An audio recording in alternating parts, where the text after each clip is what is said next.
Buenas noches, qué lindo volver a encontrarnos en este viernes de julio para compartir una vez más nuestro querido Colabro TV, como decimos habitualmente, esta linda idea del Colegio de Abogados de Rosario. Bienvenidos y le damos las gracias, como cada vez, primero a esta casa que nos recibe, a Vive TV y a todo su equipo que hacen posible, desde la logística, lo tecnológico, en fin, Azul, Santi, Leo, bueno, a todos los que están allí y por supuesto a nuestra, siempre la llamamos así, inefable, en reemplazo decimos, ¿no? Porque ese era el apelativo que le adjudicamos a la originaria e histórica Marina Mejía Saldaña, ahora me estoy refiriendo a nuestra Joana Moxica Fredo. Bueno, dicho todo lo que hemos compartido, gracias a ustedes por estar, por todo lo que nos dicen, nuestro saludo de cada viernes para María Esther, probablemente nuestra oyente, nuestra participante más fiel y leal. Tenemos para compartir nuestros invitados de siempre de lujo. Hoy van a ver ustedes que estamos en una suerte de continuidad de un tema que tratamos hace apenas un par de semanas atrás, cuando los visitó su presidenta. Hoy está con nosotros, sin embargo, el vicepresidente de ese mismo instituto, porque el tema importó, interesó y mucho, y hoy queremos profundizar por otra área de esa disciplina. Me estoy refiriendo al doctor Hernán Bobrovsky, que vicepreside el Instituto de Derecho Industrial, Informático y de la Tecnología. Yo suelo a veces intercambiar las características, pero esto es, bienvenido Hernán a esta noche de viernes. Bueno, gracias Gustavo, muchas gracias por estar ahí, la verdad que es un placer. Está buenísimo el programa. Gracias. Miro siempre y bueno, me toca estar de este lado esta vez. Qué bueno, acá tenemos entonces también a un... No sé si soy tan fiel como María Esther, pero vos bueno. sabés que lo cuento siempre, María Esther es una señora que ya, bueno, adulta mayor, que nos ve siempre y me cruza por la zona donde yo vivo y entonces me señala todo lo que... Ahora se le está sumando otra, que es Norma, mi vecina Norma, que me dice cada cosa que hago y me señala lo que le parece y siempre de manera elogiosa. Hernán, entonces vicepresidente, este instituto, lo dije bien, Instituto Sí, de Derecho Informático, Industrial y de la Tecnología. Perfecto. Vos sabés que tu compañera, porque vos has presidido también este espacio, Sí, ustedes sí, se van también. un poco intercambiando rotando. los roles. Sí, Ahí sí, está. con Estuvo con distintos nosotros colegas. hablando mucho más del fenómeno de la propiedad industrial vinculado esencialmente a lo marcario. Con ella hablamos mucho en esa ocasión de las marcas, de lo que era una marca, de cómo protegerla, de la importancia de protegerla, etc. Nos gustaría contigo primero que nos amplíes el panorama, inicialmente contándonos a qué otros temas se refiere este instituto, además de ese que conversamos ya.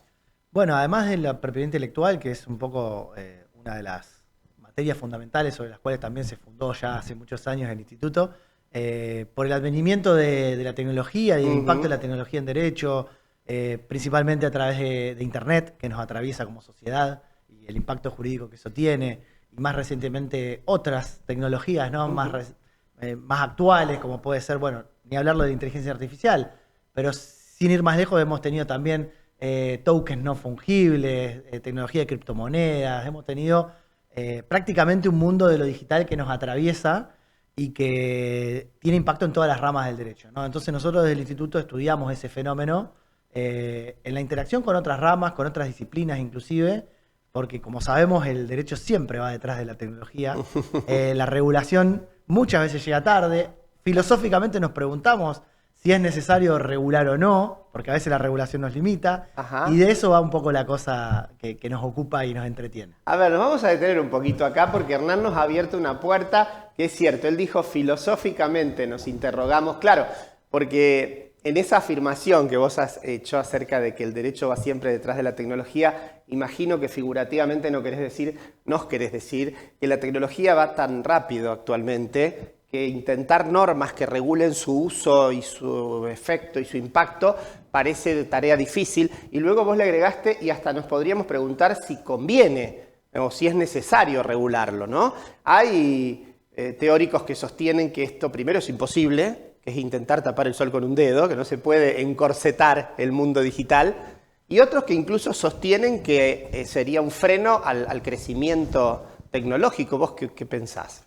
Bueno, a ver, sin ir más lejos, antes la frase era el derecho va detrás de la realidad. Sí, del hecho. Hoy ya no hablamos detrás del hecho, detrás de la realidad. Hoy es la tecnología la que acelera vertiginosamente esa realidad que nos ocupa día a día. ¿no? Porque los cambios tecnológicos impactan tanto en nuestra vida y son tan grandes que ya son cambios de paradigma, ¿no? A nivel jurídico. Claro. Dentro de ese cambio de paradigma, una de las cuestiones que ya se viene desarrollando, por lo menos en materia de inteligencia artificial, es que Europa se adelantó con una regulación y unos años después, recién estamos viendo la implementación práctica y ya se está hablando de que esa regulación no es favorable al crecimiento de la tecnología que pretende regular. Claro. Por supuesto que el derecho pone límites, por supuesto que el derecho tiene en cuenta una realidad social, un valor justicia u otras cuestiones que van más allá de la mera norma y hay que tener en cuenta todo el impacto de la tecnología. Pero, por ejemplo, hoy en Argentina, un caso paradigmático es esta reforma que se está hablando, ¿no? El proyecto de ley de la reforma en materia societaria, nuestra ley 19550 de sociedades, que empieza a pensar ya en cuestiones que nunca nos hubiéramos imaginado, como pueden ser sociedades comerciales sin humanos. ¿No? Y eso, desde ya que invita no solamente al debate jurídico, sino también a una reflexión ética, filosófica, que aborda el derecho y que como seres humanos, si pensamos al derecho como regulación de la conducta humana, bueno, vemos que ya no regulamos solo conducta humana. Sí, ciertamente. Es muy interesante lo que nos compartís. Por supuesto, yo creo que no hay persona hoy en el mundo, pero hablemos de nuestra pequeña casa, de nuestra realidad, que ignore lo que la tecnología en cualquier nivel implica. Pero, claro, nosotros tratamos de, además, hacerlo desde una mirada jurídica. Claro, la sociedad en general y el mundo de la abogacía también en particular, cuando habla del derecho, lo piensa fundamentalmente desde la regla, desde la norma que establezca el cómo, el hasta cuándo, el con qué efectos, también un eventual fenómeno o dimensión sancionatoria, ¿no? Y la verdad que la pregunta que nos seguimos haciendo es si eso es posible. Quiero decir, por ejemplo, se suele hablar de prohibir el uso de los celulares en la escuela, prohibir el acceso a Internet a determinada edad. Pareciera que todo es insuficiente o escaso a un mundo tecnológico que desborda.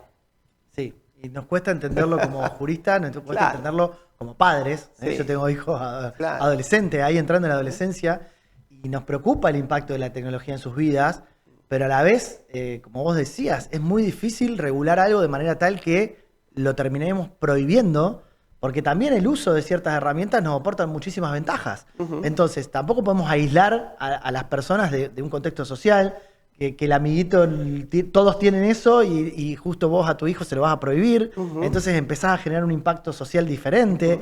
Es muy delicado porque el derecho regula o pretende regular para la generalidad y la verdad que la casuística es tan compleja, tan particular y las distintas tecnologías nos atraviesan de tal manera que se hace realmente complicado.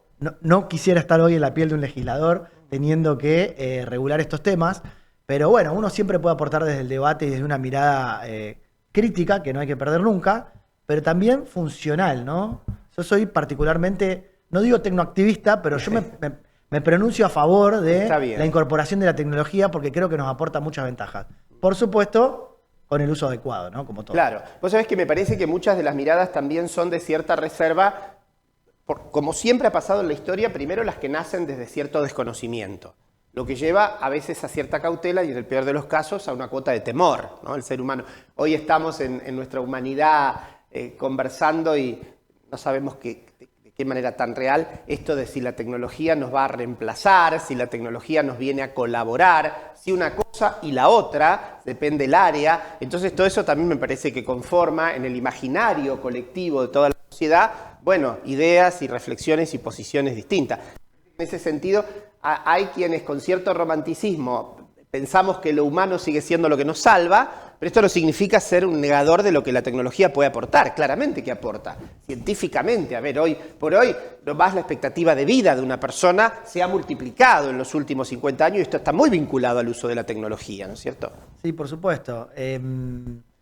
No se puede tapar el sol con las manos, no se puede negar la tecnología, no se puede negar el impacto inclusive negativo que en muchos casos tiene, como todo lo que se usa en exceso, como todo lo que genera adicción, como genera otro tipo de problemas.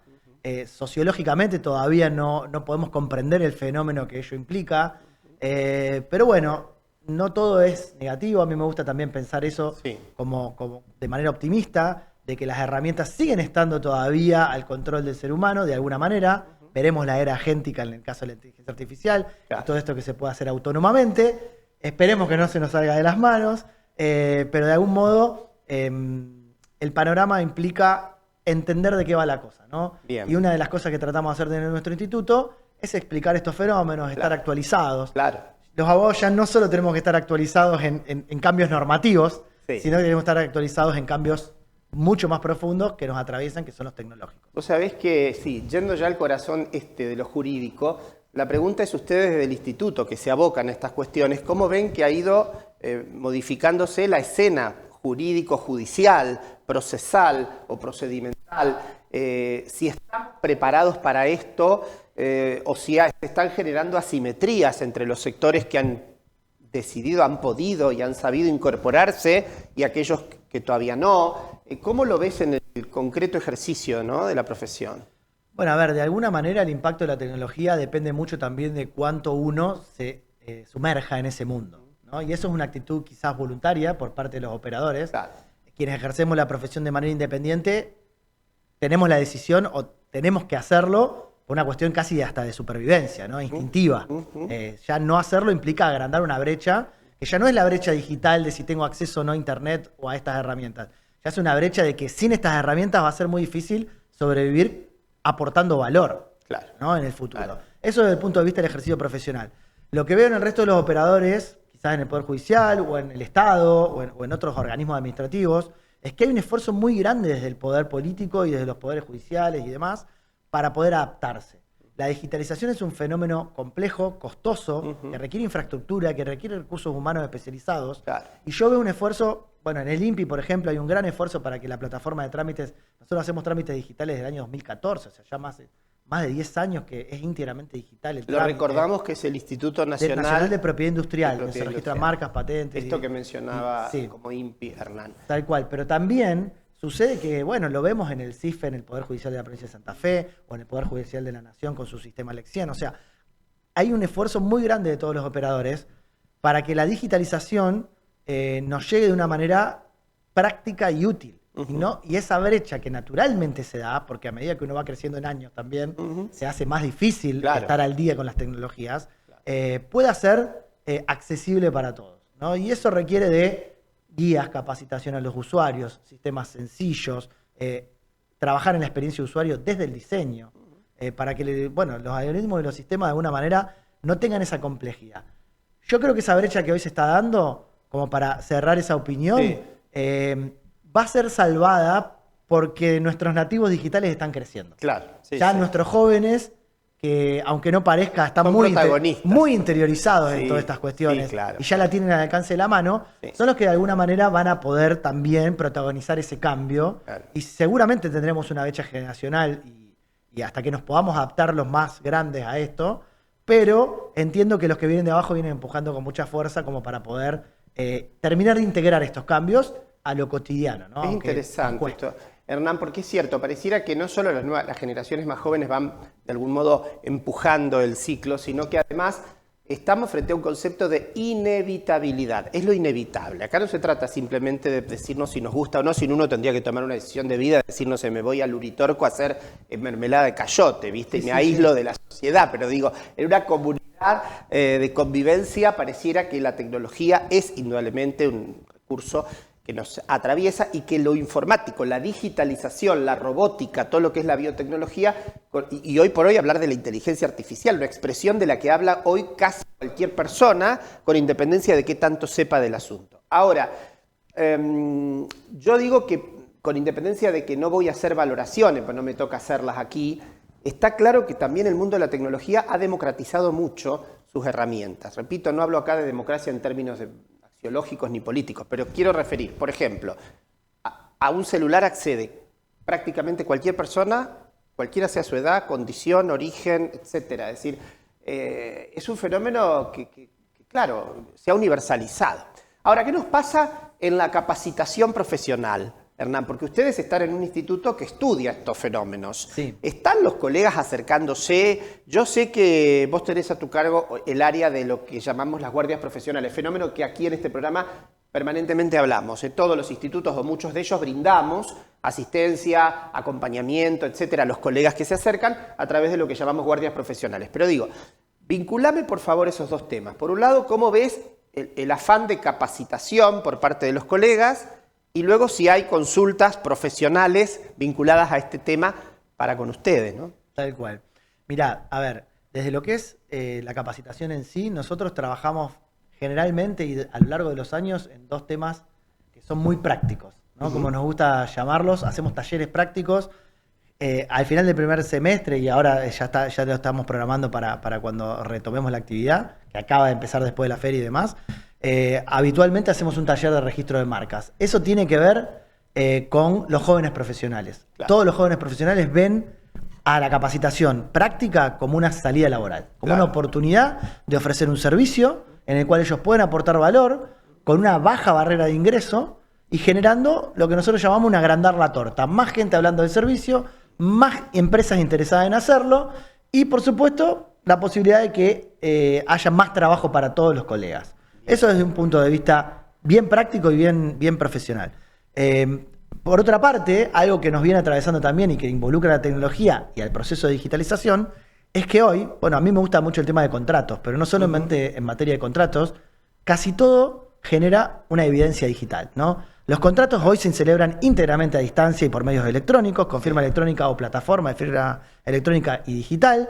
La evidencia digital que se genera en un conflicto, sea un conflicto familiar a través de un intercambio por WhatsApp o a través de correo electrónico donde se pide un presupuesto y nunca se firma el contrato, pero eso es lo que las partes acordaron y hay que ir a reconstruir el diálogo entre las partes. Bueno, toda esa evidencia digital, todos los contratos, todo lo que se celebra por medios electrónicos y que queda en algún lado ahí guardado, tiene un análisis.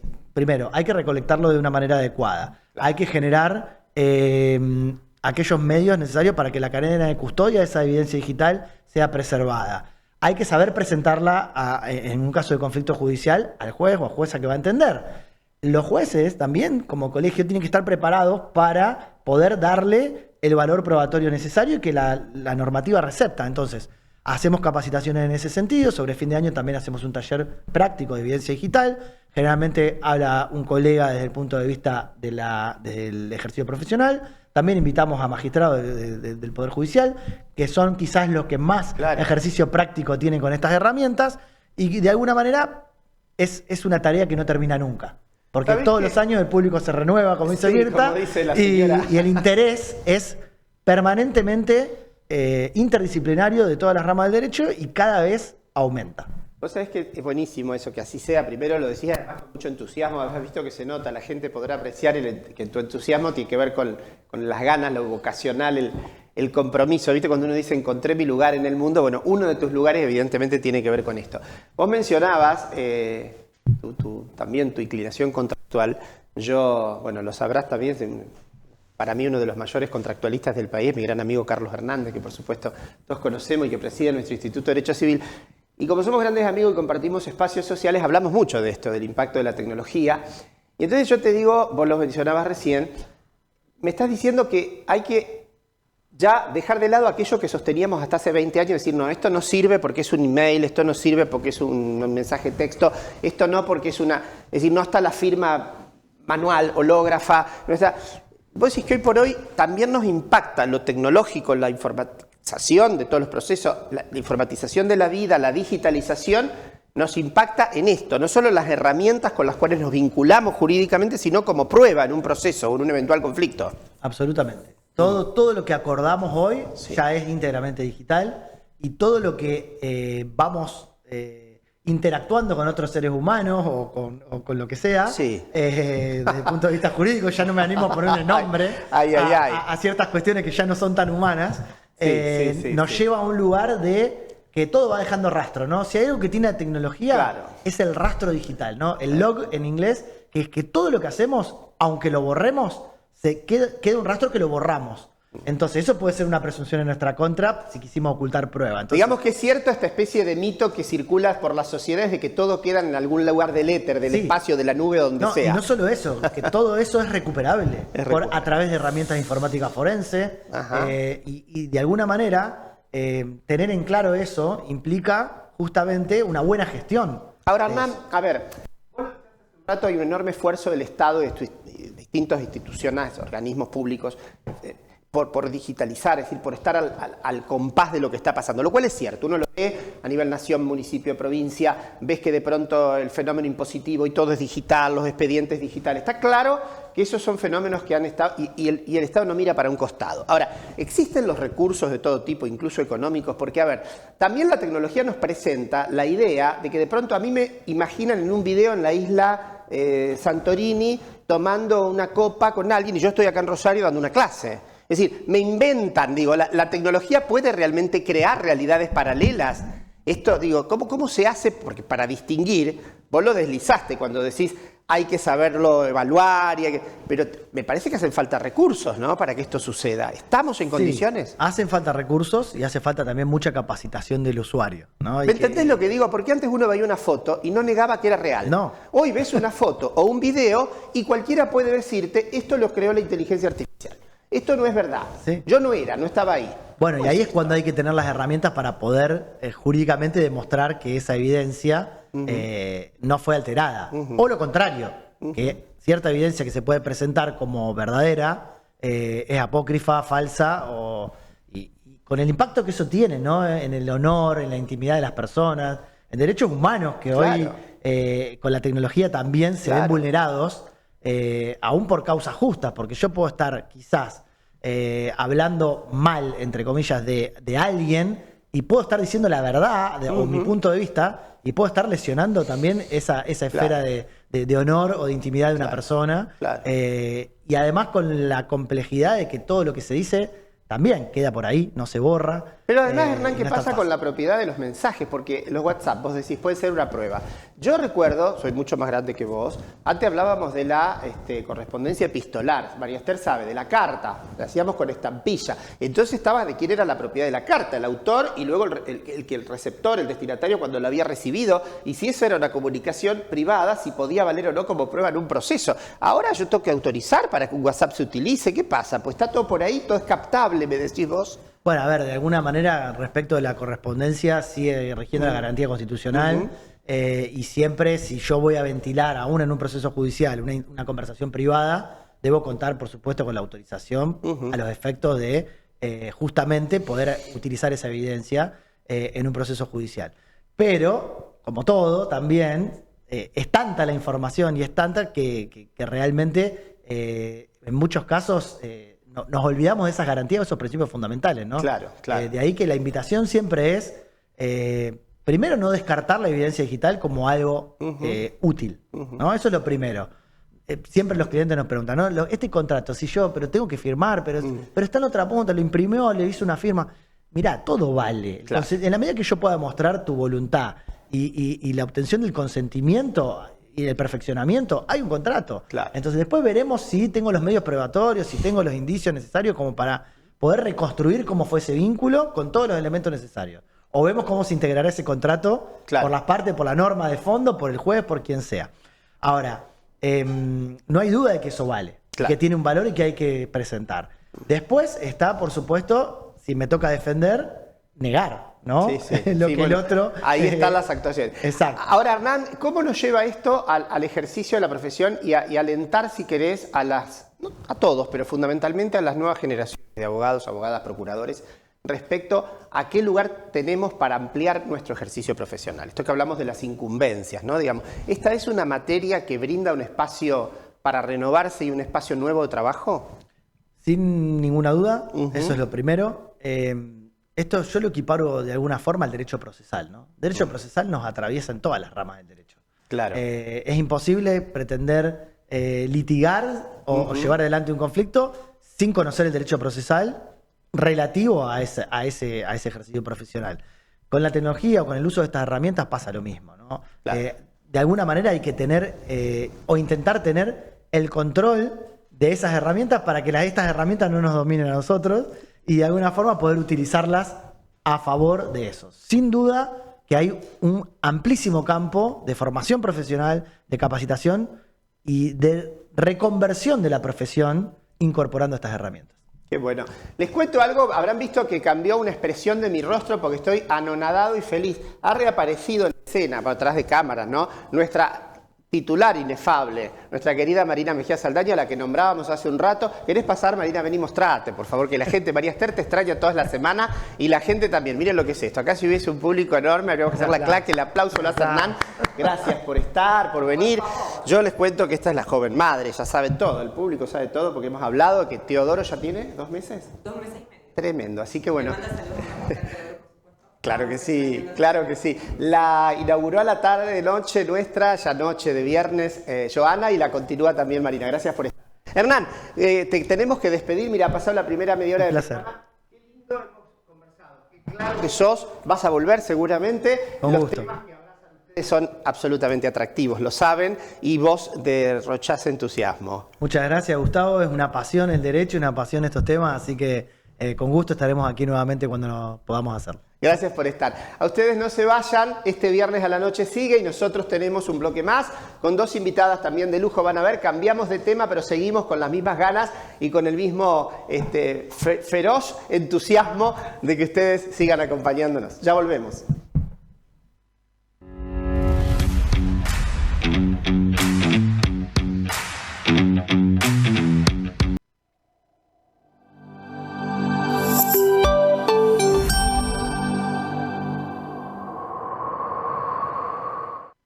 Concejales por un día, primera vez al cine y al teatro, alumnos al consejo, promesa de lealtad. Sumate en el consejo, vos y tu escuela son protagonistas.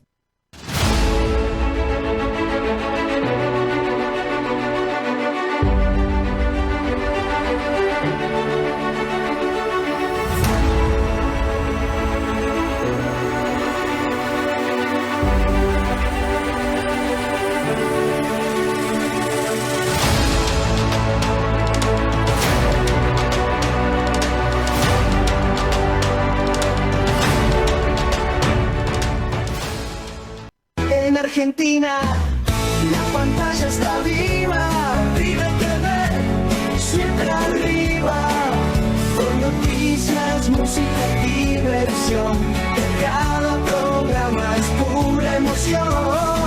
River TV, el canal que te inspira, cada día la vida respira.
Muy bien, y aquí de nuevo nuestro segundo bloque. Qué lindo la hemos pasado con Hernán Bobrovsky recién hablando de toda la tecnología. Está toda la humanidad atenta a eso.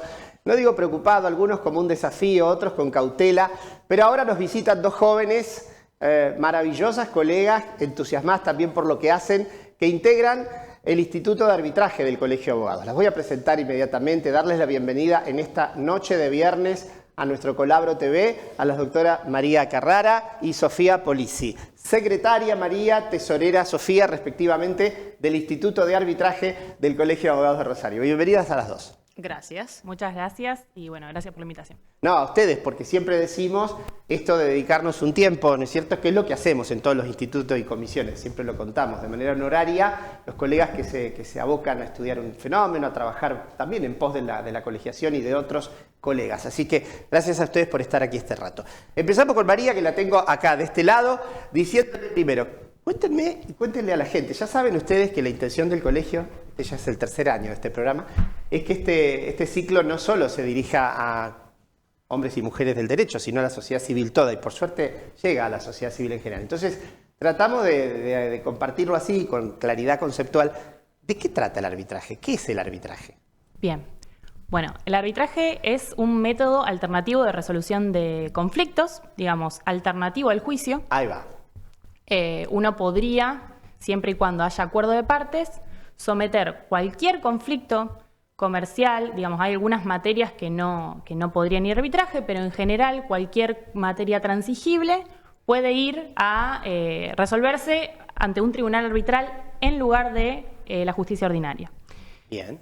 Es un fuero, como dijimos, de elección, entonces tiene que haber un acuerdo de partes. Generalmente lo que se hace es, se pactan los contratos mismos. Claro. Digamos, cuando se celebra el negocio, uno lo que hace es puede pactar una cláusula arbitral, eso va a significar que en caso de un conflicto, lo que se va a tener que iniciar es un arbitraje. Y el árbitro, o el tribunal de árbitros, emite una decisión, resuelve el conflicto y esa resolución es vinculante. El laudo es vinculante, al igual que una sentencia de primera instancia. Bien.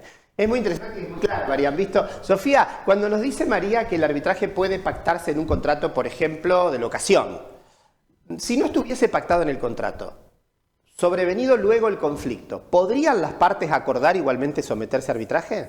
Sí, si no estuviese contenido en el contrato, se puede hacer lo que se llama después un acuerdo compromisorio, una cláusula compromisoria que viene después para decir, bueno, ya tenemos el conflicto acá, ¿dónde lo resolvemos? ¿Vamos a la justicia ordinaria o resolvemos después? Si no, ir a un tribunal de arbitraje y se puede resolver después.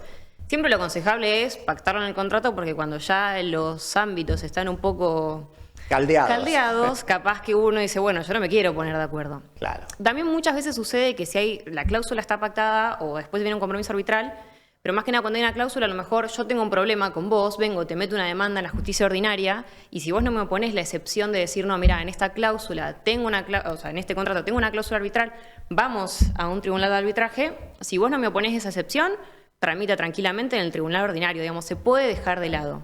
Y también, agrego, lo que tiene una cláusula de arbitraje es este principio de separabilidad. Ponerle que el contrato que nosotros firmamos es nulo o tiene algún vicio o demás, esta cláusula subsiste y podríamos resolver hasta incluso cuestiones de interpretación mediante arbitraje. Qué bueno eso que estaban diciendo. O sea, la idea es que el acto jurídico que las partes intentaron realizar puede tener algún vicio, puede estar afectado en su validez, pero este acuerdo de llevar la cuestión o el asunto al debate, vamos a decirlo privado entre comillas, porque María nos decías, esto es un método alternativo, y lo aclaraste muy bien, alternativo al mecanismo que la sociedad tiene internalizado como tradicional para resolver conflictos, que es el de la justicia. Y esta es la idea de no llegar a los tribunales con todo lo que esto implica, en tiempo, en costos, sino ir hacia una persona o varias, porque hablábamos de un árbitro o de un tribunal, ¿no es cierto? Puede ser un tribunal colegiado. Exacto, o sea, mientras sean impares, bien. Pueden ser... 3, por ejemplo. Pueden ser 3, lo más común. Y entonces recurrir de esa manera privada para resolver el conflicto. Y vos decías también, María, que la resolución que tome el árbitro, que técnicamente se llama laudo, en lo que uno en la justicia conoce como sentencia, pero una resolución, es obligatoria para las partes. Tal cual, es obligatoria para las partes. Lo que no tiene un tribunal arbitral, porque justamente no tiene, digamos, el iure imperio, digamos, la fuerza estatal detrás tan directamente como lo tiene por ahí la justicia ordinaria o un juez, no tiene la posibilidad de hacer ejecutar autónomamente ese laudo. Entonces, si las partes no cumplen voluntariamente el laudo, lo que vas a tener que hacer es un proceso de ejecución, como un proceso de ejecución de sentencia de primera instancia. Lo Perfecto. mismo, vas a los tribunales a ejecutar, que correspondan a ejecutar ese laudo. Pero digámoslo, es muy interesante lo que nos dicen acá las colegas, porque para que la gente lo tenga en claro. ¿Cómo? Me dice usted, es obligatorio, pero si no cumplen tengo que ir al tribunal. No, momento. La decisión del árbitro es obligatoria. Ahora, si la parte obligada no cumple, lo va a obligar el juez a cumplir. No es que el juez va a hacer otra vez el juicio. Tal cual. Se va a tomar de esa decisión arbitral ya tomada para obligarlo. Eso sería. Exacto, de hecho el juez no debería revisar el contenido de ese laudo. La mayoría de los laudos arbitrales, además, no son pasibles en general de recurso de apelación. Claro. La mayoría de los reglamentos no lo prevén. Las partes podrían pactarlo, pero en general una de las ventajas es que solamente son pasibles de recurso de nulidad, Claro. que es distinto y ahí interviene la Cámara. Sofía, y cuando decíamos hace un rato que el arbitraje es uno de los métodos alternativos para resolver conflictos, alternativos, es decir, paralelos al del Poder Judicial, ¿hay otros además del arbitraje? Sí, mucha gente confunde lo que es el arbitraje con lo que es la mediación. Exactamente. Siempre te preguntan, ¿es como una mediación? No. No. ¿Y por qué no? No, porque lo que tiene la mediación es que primero que el mediador no puede incidir en la decisión de las partes, lo único que puede hacer es acercarlas al diálogo y con herramientas que tienen los mediadores, intentar que las partes puedan dialogar sobre el conflicto que los trae a la mesa. Bien. Y que ellas mismas resuelvan el conflicto o lo que se presente sobre la mesa. La diferencia que tiene, y que es, bueno, también es generalmente voluntario, y lo que tiene también el arbitraje distinto es que el árbitro decide. Claro. Entonces, vos me venís con esta propuesta o con esta demanda o con este requerimiento y la otra parte responde y bueno, yo como soy árbitro, entonces decido, en base a pruebas, se lleva adelante un procedimiento, digamos, de demanda, contestación, no se llama demanda, se llama memorial, pero bueno, un memorial de demanda, un memorial de contestación, se fijan audiencias, se presentan pruebas. Tiene una cuestión que también es mucho más flexible, no tanto que a lo mejor como la jurisdicción local, que tiene procedimientos establecidos y demás. Claro. El Tribunal de Arbitraje, por lo general, tiene a lo mejor más flexibilidad y mucho más diálogo con las partes, que también lo tienen los mediadores, ¿no? Pero bueno, Sí. la diferencia principal es que el mediador media, nos sentamos al diálogo para que las partes conversen y el arbitraje sí te da una decisión, como bien comentaba María, decir definitiva y esto es lo que el árbitro decide y es lo que debería cumplirse por las partes o quien esté obligado al cumplimiento. Es muy interesante porque es cierto que yo he escuchado muchísimas veces que la gente, la sociedad civil comúnmente, no es que, no sé si confunde, pero claro, no tiene la distinción esta que tan claramente han hecho ahora ustedes. Y entonces nos plantea, bueno, pero la mediación yo voy, no voy, si no voy no pasa nada, que la dejo de lado. Claro, bien decía Sofía, el mediador, que es muy buena la tarea que se realiza y de hecho nosotros tenemos en el colegio también un espacio de estudio de la mediación y de desarrollo de la mediación y de formación de mediadores muy importante, pero es otro fenómeno que tiene que ver con funcionar como un puente entre las partes para lograr, ojalá que las partes resuelvan por sí también sin tener que recurrir a un juez, pero sin que el mediador pueda tomar una decisión. Acá estamos hablando de una suerte de... Nosotros en el viejo derecho romano lo llamaríamos el iudex, el juez privado. Es decir, Sí. el árbitro opera como operaría un juez, solo que privadamente. Por eso nos decían recién las chicas, no tiene imperium, ¿no? Término que también le debemos al derecho romano. Es decir, el árbitro carece de la capacidad de poder hacer cumplir por la fuerza pública su decisión. Interesantísimo, la verdad que además son muy claras y creo que fueron alumnas seguro. María fue alumna mía hace un tiempo largo Yo y también. Sofía En el mismo también. curso estábamos. Por eso, yo quería preguntarles por separado, pero me parecía que eran del mismo curso, las recuerdo muy bien. María, sigamos entonces con esto. A ver, ¿por qué la mediación ha logrado, al menos en gran parte del país, en la provincia de Santa Fe tenemos una ley de prejudicial obligatoria, ¿no? Tal De cual. mediación prejudicial obligatoria. Ahora, ¿el arbitraje goza del mismo nivel de incentivo legal o no? La verdad es que no. No, Y nosotras vamos a decir lamentablemente no. claro. Lo que pasa es que en verdad nosotros tenemos el contrato de arbitraje regulado en el Código Civil y Comercial de la Nación, como en la parte de contratos, como un contrato más. Bien. Lo que falta por ahí es promoverlo y difundirlo, entendemos. La verdad es que muchas empresas, muchos clientes o las personas en general no lo conocen. Muchos abogados todavía no lo conocen. A nivel local, tanto en la ciudad de Rosario, en la provincia y como también a nivel nacional, quizás no se utiliza tanto, pero es es uno de los métodos más utilizados a nivel internacional, para Claro. conflictos internacionales. Sí, sí. Porque te provee de un fuero justamente neutral, deslocalizado.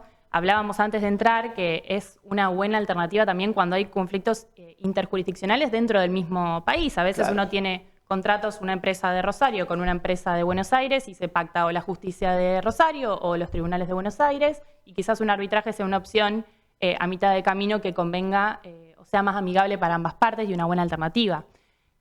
Últimamente, ahora hay una ley Ajá. de Santa Fe que en esto de por ahí empezar a promover, lo que hizo fue a las sociedades que se vayan a inscribir en el registro público de personas jurídicas, empresas y contratos, lo que era la ex GPJ, que se inscriban en todo el 2026, entre el 1 de enero y el 31 de diciembre del 2026, van a estar exentas de pagar los sellados. Ah, mira. Entonces, de alguna manera estamos Es un yendo fomento, Exacto. claro.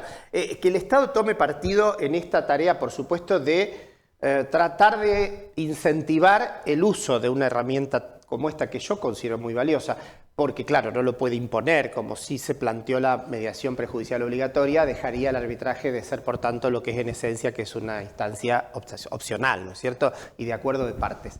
Y que es lo que le da, además, a la labor del árbitro la garantía y la seguridad de que lo que él decida debe ser honrado por las partes que lo acordaron, ¿no es cierto? Ahora, esa idea, el arbitraje es antiquísimo. A nosotros nos sigue sorprendiendo. Yo le voy a preguntar lo mismo a Sofía. María lo dijo muy bien, pero tiene muchos años en los códigos procesales, en la historia del derecho, en fin. Y así todo pareciera que en una sociedad como la nuestra, yo tengo mi opinión, pero quisiera conocerla de ustedes, no ha logrado, salvo en algunas esferas particulares de cierto mundo empresarial, calar, ¿no?, tan hondo. ¿A qué crees, Sofía, que se debe esto?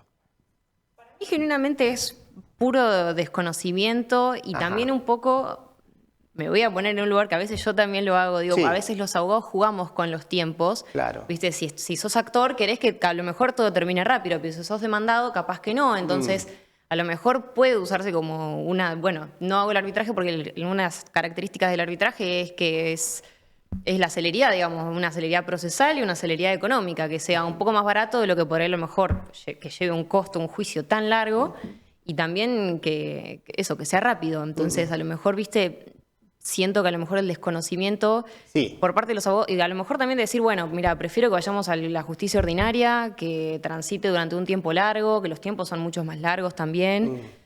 Sí, hay más Pero con un poco posibilidades. recién eso y también a veces un poco capaz en la desconfianza, a lo mejor que sea un colega mismo Claro. el que decida la controversia. Obviamente uno puede poner excepciones, puede elegir a sus árbitros, puede decir, bueno, yo no lo quiero, lo puedo recusar. Esas herramientas están igualmente, digamos, a disposición de las partes y en los reglamentos de arbitraje también. Pero bueno, para mí genuinamente al contrario, porque un colega sabe lo que es litigar y a lo mejor cuando uno tiene un arbitraje o un caso que tiene una temática muy particular, a lo mejor con cuestiones, viste, ahora que son muy nuevas, o cuestiones de tecnología, Sí, o que de cuestiones hablábamos que están hace en un la momento. meta, o de cripto, de no sé qué, a lo mejor está muy bueno tener un abogado que esté muy especializado en el tema. Sí, claro. Entonces, generalmente para mí es más que nada el desconocimiento porque es una herramienta que está muy buena, que está para aprovecharla y que tiene mucha salida también. Quizás no acá en Rosario, que estamos trabajando desde el instituto, también con la Bolsa de Comercio. Y bueno, ahora esta normativa que mencionaba María del registro de las personas jurídicas, está bueno como, viste, estamos tratando de que la gente lo conozca y que Sí. se sepa además porque es una herramienta, una alternativa para descomprimir lo que es el tribunal. No es ponernos en contra y decir, no, esto claro es que mejor no. que lo otro, sino como para también eso, descomprimir un poco la cantidad de, a lo mejor, procedimientos que hay en los tribunales locales y esto es una alternativa rápida y buena y que obviamente tendrá sus falencias, obvio, como todo. Como todo proceso humano. Pero claro, porque a ver, cuando yo recuerdo, ustedes son muy jovencitas, pero cuando se debatió también la imperación del fenómeno de la mediación, del cual ya veníamos hablando también hacía décadas, pero cuando la norma lo impone como una herramienta y demás, claro, uno de los argumentos eran estos, ¿no es cierto? No solo llevar a de algún modo descomprimir el siempre abarrotado judicial, que es muy bueno en la provincia, pero que realmente hace lo que se puede con los recursos que se tienen y muchas veces los tiempos no son los deseables, ¿no es cierto? Porque recurren a la justicia. Entonces, esto. Y además es un fenómeno de tratar de darle protagonismo a la sociedad civil también. El arbitraje también parece que es una forma de que el propio particular, los que se consideran confrontandos en un conflicto, los propios colegas, el árbitro, es decir, darle también una suerte de protagonismo a la sociedad civil, que también forma parte de otro tipo de fomentos. Hoy cuando estamos hablando, por ejemplo, del juicio por jurado, que está institucionalizado, por supuesto, en el ámbito de la justicia, pero también es una forma de protagonismo de la sociedad civil. Entonces, yo también me pregunto, ¿no?, qué tanto hay, porque acá me parece que ustedes deslizaron con mucha sutileza e inteligencia dos esferas. El desconocimiento tiene que ver, por un lado, con la esfera de la sociedad en general, que puede no conocerlo y puede no, y no tiene por qué saberlo, y por otro lado, el de los profesionales que lo conocemos, o que por lo menos lo escuchamos, alguna vez lo estudiamos, sabemos que existe, pero que por alguna razón tampoco nos presentamos como demandantes permanentes de que el fenómeno funcione. No sé, María, si se ve esta diferencia, ¿no?, entre sociedad y profesional. Si No. podría encararse más por un lado que por el otro. Tal cual. A ver, nosotros venimos, la verdad es que es una de las cosas que más tratamos o debatimos dentro del instituto, incluso también, para ver cuál podría ser la mejor solución o por dónde empezar y demás.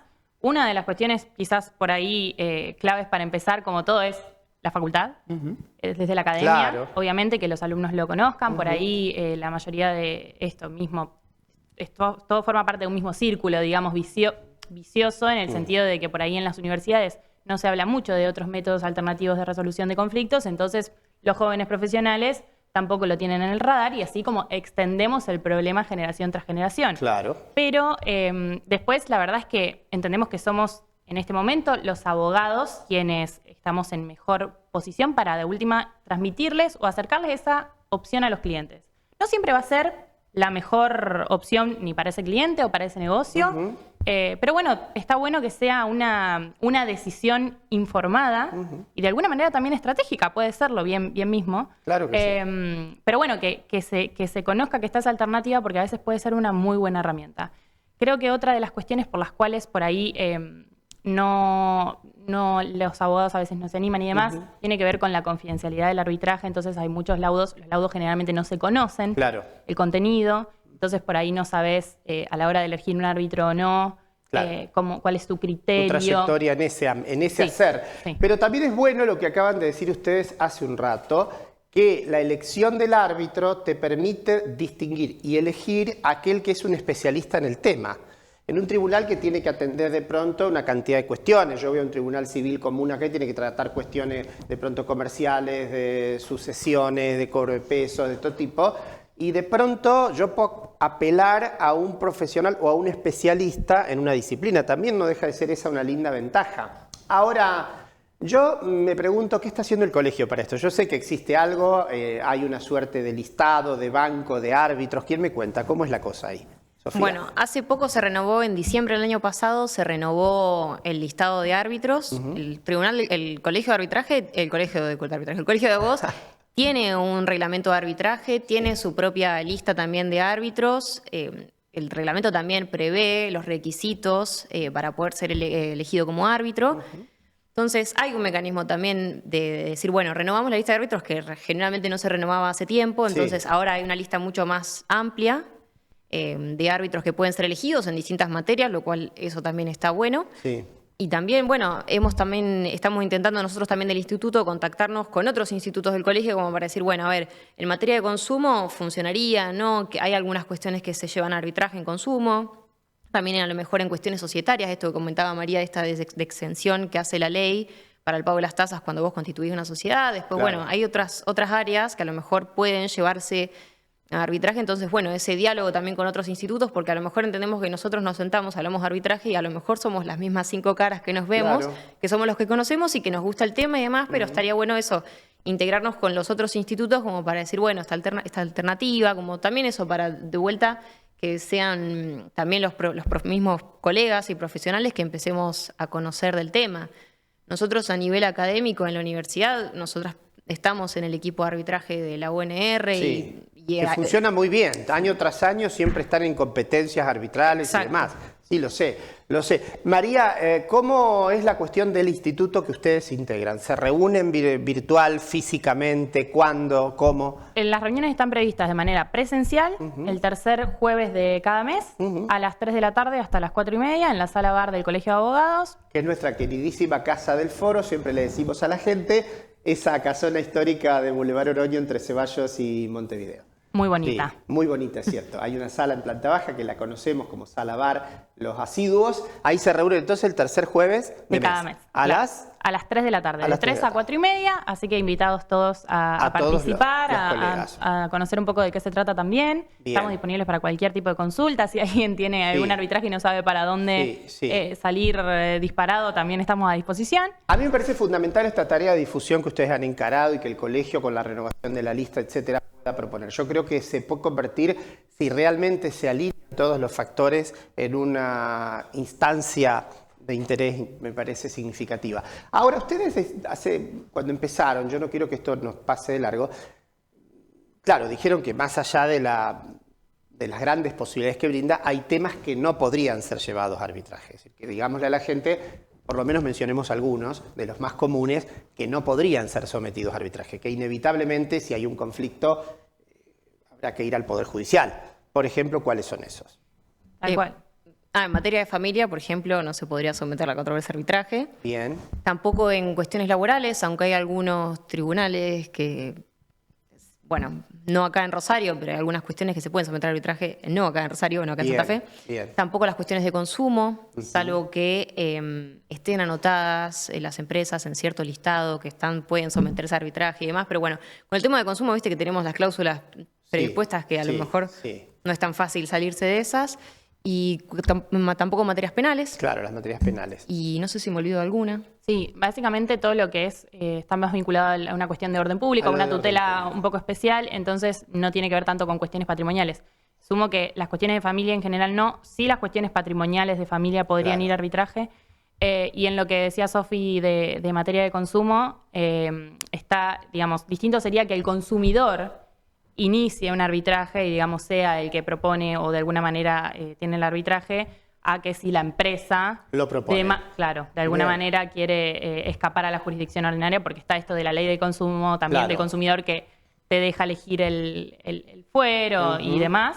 Entonces son cuestiones que, si bien el Código Civil y Comercial dice que no, tiene algunas excepciones, que es cuando ese consentimiento realmente no está viciado. Bueno, pero primero que es muy interesante porque la esfera de materias que quedarían excluidas de la posibilidad de ir a arbitraje son pocas y bien decían ustedes, están fundamentalmente identificadas con las razones de interés general o de orden público, donde las normas son de corte más imperativo, donde hay poco margen para que se puedan negociar cosas. Ahora, aún en esos ámbitos existe la chance, como decía María, ¿no es cierto? Porque en materia de familia, guarda, no todo, porque las cuestiones patrimoniales, digamos que yo podría plantear que una división de bienes, si fuese del caso, podríamos llevarlo al arbitraje. Si ex marido y ex mujer están de acuerdo o ex parejas están de acuerdo. Siempre el acuerdo de partes. Exacto. Y en materia de consumo, que no es poca cosa, atento a la enorme relevancia que la materia del consumidor ha tomado, también nosotros en nuestra ciudad tenemos a grandes actores, ¿no es cierto? Carlos Hernández, Sandra Frustagli, Ariel Ariza, tanta gente que trabaja y mucho, Paula Arias que estuvo aquí presidiendo el Instituto de Consumidor. Bueno, esa disciplina también podría ser en parte, ustedes me dicen, claro, si lo que se considera la parte más débil, que es el consumidor, opta por esto.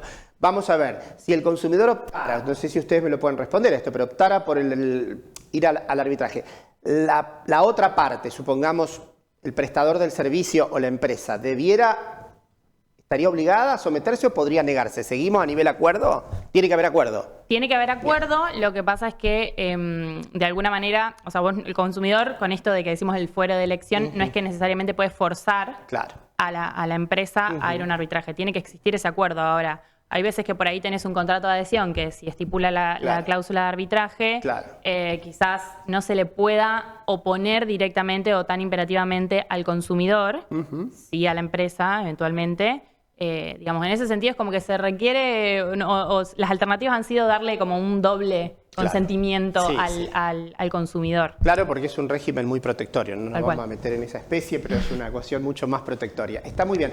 ¿Qué ven ustedes de la participación en el instituto? Además de ustedes dos, ¿quién preside hoy el instituto? María Elena Barbero. Sigue estando María Elena, gran amiga y colega, que fue parte de alguna de mis cátedras en el pasado. Yo estuve hace un ciclo atrás, cuando este estudio todavía no era este, sino que estaba en otra locación. Pero le cuento, María Esther, ¿quién pudo haber entrado? Ha vuelto con toda su fuerza Marina Mejía Saldaña haciendo el círculo de un modo más grandilocuente de lo que lo hace Joana Moxicafredo. Quiero que sepan, ella hace una cosa así abarcativa. Nos está diciendo, chicas, que hay que ir cerrando, que el reloj marca que la noche de viernes ha terminado para nosotros. Bueno, pero les decía, hay alguna asistencia de colegas, además de ustedes y María Elena, van viendo algo, aunque sea minoritaria, que se acerca al instituto, que es ir para integrarlo, o no mucho. No mucho, vamos a bien, decir. bien. Vamos a decir la verdad, no mucho. No hay demasiados profesionales que estén en este momento participando activamente. Así que es una invitación abierta. Perfecto. Una vez más para esto. Claro, aparte que no todas las disciplinas tienen ese mismo nivel de fan club. Han visto, hay gente que hay institutos que son multitudinarios y sabemos otros que somos más raleados. Yo lo tengo muy en claro porque hace muchos años que presido el de Reales y transita una experiencia parecida. Así que los invitamos a todos a sumarse al Instituto de Arbitraje. Se reúnen los jueves a las 3 de la tarde, tercer jueves de mes, en la Casa del Foro, ahí en Calle Oroño, pero amén de eso, a través de la página del colegio se puede contactar. Muchas gracias por haber venido. Gracias por la invitación. No, a ustedes. Gracias a vos. Han sido muy claras y seguramente esto es una puerta, simplemente que sea abierto para que sigamos conversando tantas otras veces. Bueno, gente, ha llegado el final de nuestro ciclo por hoy. Este viernes de julio nos despedimos deseándoles buen fin de semana a todos y que nos encontremos pronto, en 7 días nada más, cuando volvamos a decir bienvenidos a nuestro querido Colabro TV, esta linda idea del Colegio de Abogados de Rosario. Chao.